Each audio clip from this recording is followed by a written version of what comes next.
Pour demander au département de la Seine-Saint-Denis de surseoir à l'abattage des arbres d'alignement de l'avenue Gabriel-Péri à Montreuil, un sujet qui agite le quartier depuis un moment.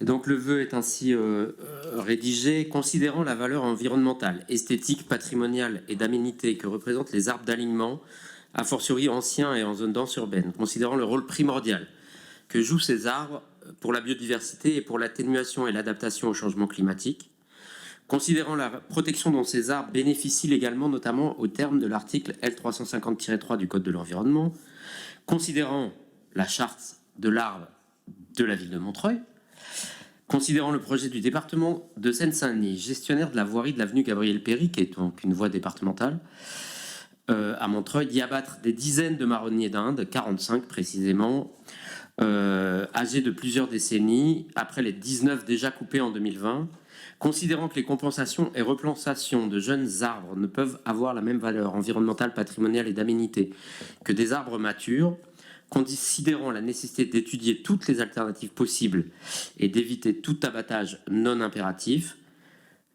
le vœu donc propose que notre conseil municipal demande au département de la Seine-Saint-Denis de surseoir à tout abattage d'arbres avenue Gabriel-Péri à Montreuil, sauf danger imminent pour la sécurité des personnes, c'est la réserve qui est mise dans la loi, d'organiser au plus tôt une concertation avec les élus montreuillois, les riverains et les associations de protection de la nature sur la base des expertises phytosanitaires réalisées ou à venir de ces arbres, avec, le cas échéant, la possibilité d'une contre-expertise.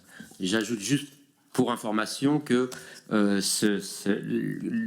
quasiment dans les mêmes termes, un courrier de notre conseillère départementale du Bas-Montreuil, Tessa Chaumillon, a été fait au président du conseil départemental pour lui demander à peu de choses près la même chose. C'est plus détaillé, on va dire, mais c'est les mêmes demandes. Merci. Merci beaucoup pour les réponses de l'exécutif. Entre Monsieur Stern et Bedreddine, Belaïd d'abord, ensuite Monsieur Stern. Monsieur Bedreddine. Ça, si je suis incomplet, il pourra compléter. D'abord, il y a un diagnostic à faire. Donc, nous avons coupé 19 arbres l'année dernière puisqu'ils risquaient de tomber, parce que les champignons les ont largement attaqués au niveau des racines. Les arbres ont été blessés par les voitures en stationnement. Les arbres ont poussé dans des fosses trop petites. Et le stress hydrique dû à l'augmentation de la température et des périodes de sécheresse de plus en plus importantes ont rendu l'ensemble des arbres très fragiles. Et les diagnostics sanitaires qui ont été faits en 2019 indiquaient que la plupart des arbres avaient une fragilité à peu près à 5-6 ans d'espérance de vie pour les plus solides qui existaient aujourd'hui. Et on refait une expertise là aujourd'hui pour confirmer l'expertise de l'époque, mais on ne va pas refaire 50 000 expertises. Donc voilà, donc si on replante des arbres à la place des fosses qui ont été vidées de leurs arbres parce qu'ils sont morts de maladie, on reproduirait exactement les mêmes causes et les mêmes conséquences sans revoir le fonctionnement de l'avenue. Donc ça serait complètement inutile puisqu'on aurait les mêmes problèmes. Deuxième problème, qui est un problème sanitaire, c'est que les arbres en place n'ont pas eu de protection suffisante au niveau des racines. Ils ont percé les tuyaux d'assainissement et ont percé les tuyaux d'eau potable. Alors heureusement que l'eau potable est sous pression, ce qui évite que l'assainissement rentre dans l'eau potable, mais néanmoins, si on veut respecter la directive cadre européenne sur l'eau et la DRU, notamment la directive européenne sur les eaux résiduelles, il faut qu'on n'ait plus aucun rejet d'eau résiduelle urbaine qui se fasse dans le milieu naturel sans avoir été traité par une usine d'épuration. Donc là, on n'est plus en capacité, avec les arbres qui ont percé l'ensemble des tuyaux, de respecter la DRU pour 2027.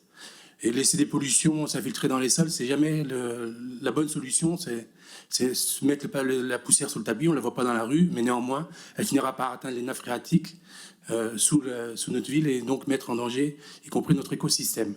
Donc une fois que le diagnostic est partagé, qu'est-ce qu'on peut faire? On peut changer complètement le paradigme de la rue, déjà en la revoyant complètement dans sa fonctionnalité, donc avec une volonté d'avoir une double piste cyclable qui ne soit plus qu'une piste cyclable provisoire comme elle a été faite lors du Covid, mais une piste cyclable pérenne avec une sécurité accrue pour les enfants, pour les familles, avec sur le nord de la rue la plantation d'arbres en tranchée. Donc en tranchée, c'est-à-dire que les tranchées seront végétalisées, ça permettra de dépermiser les sols, de ne pas envoyer les eaux pluviales dans les réseaux d'égouts, mais de les infiltrer à la parcelle pour que les arbres puissent être arrosés, donc de meilleure santé. Sur la partie nord de la rue, c'est d'enlever toutes les anciennes fosses qui sont trop petites et mettre des fosses beaucoup plus grandes pour pouvoir permettre de planter des arbres de bonne qualité.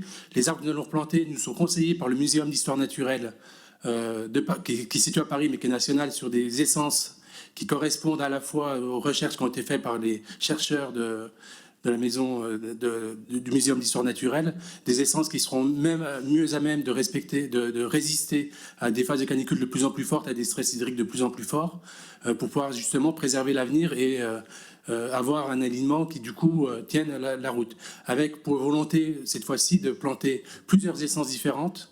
Les essences différentes permettront à ce que si une nouvelle maladie arrive, ne touche pas tous les arbres d'un alignement, mais touche que les arbres de la même espèce, donc pas plus de 10% d'une espèce d'arbres dans un alignement, pour justement faire des barrières sanitaires entre les arbres et leur permettre de ne pas subir des maladies qui ravagent d'un seul coup tout un réseau.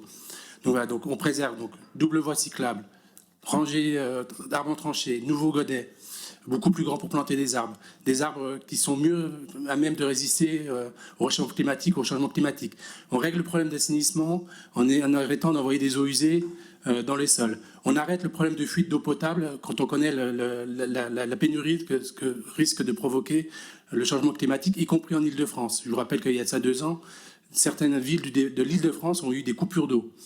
Donc voilà tous les attendus. Le département met plus de 3 millions d'euros dans ce dossier.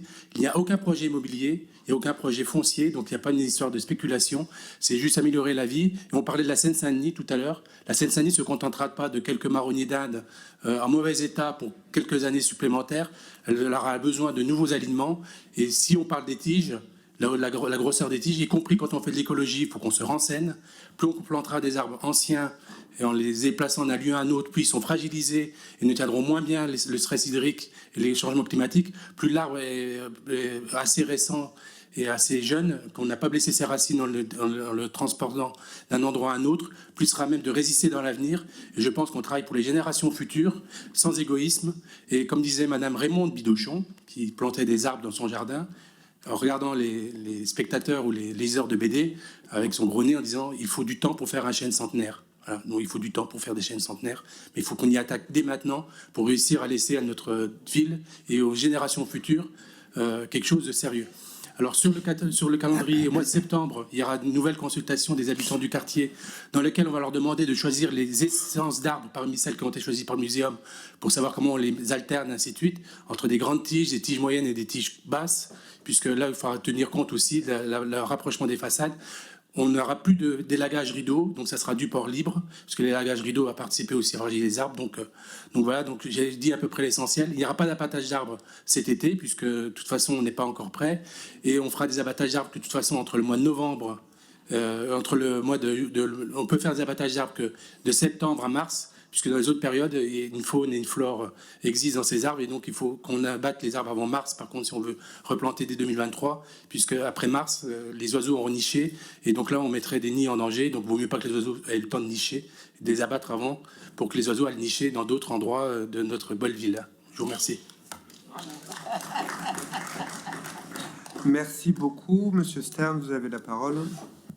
Franchement, je voudrais dire que quand on voit un discours passionné comme celui que vient avoir mon collègue Belaïd Bedreddine, franchement, ça contraste un peu avec l'idée selon laquelle il y aurait de notre part une forme de complaisance ou de jouissance à abattre les arbres de notre commune. Mais bon, ceci dit, s'agissant des réseaux, comme le disait mon collègue Belaïd, cela va également nécessiter une reprise des réseaux eau potable et assainissement par Reste Ensemble. Et donc, au profit du projet de réaménagement, je tiens à le souligner, il y aura une réflexion des réseaux eau potable et assainissement. S'agissant du vent en question, et pour la partie concertation, donc il existe un travail aujourd'hui, je tiens à le souligner, de qualité entre la ville et le département, qui va d'ailleurs présenter les états phytosanitaires de l'alignement.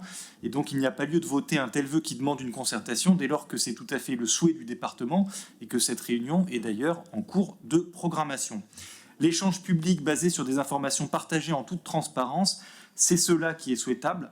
Alors, ce n'est pas toujours flamboyant, bien sûr, mais responsable quand on défend les transformations nécessaires et urgentes pour adapter notre ville au changement climatique, pour réduire les îlots de chaleur, pour une végétation plus résiliente et qui prépare la ville à faire face aux défis pour les générations futures.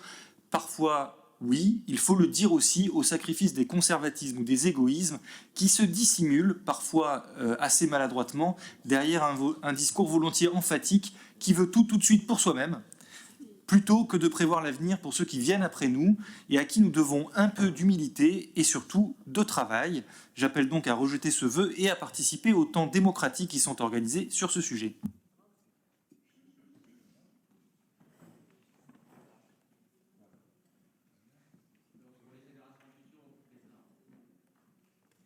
Merci. Je mets aux voix le vœu en appelant donc à la position de l'exécutif qui est le rejet.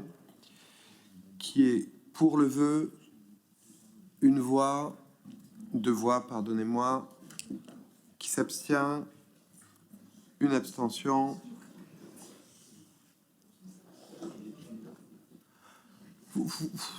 Franchement, le vote était lancé. Est-ce que non, ça n'était pas allumé avant.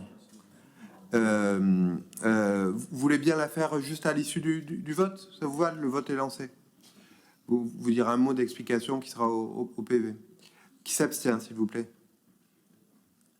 Deux abstentions. Proposition rejetée, pardonnez-moi. Explication de vote.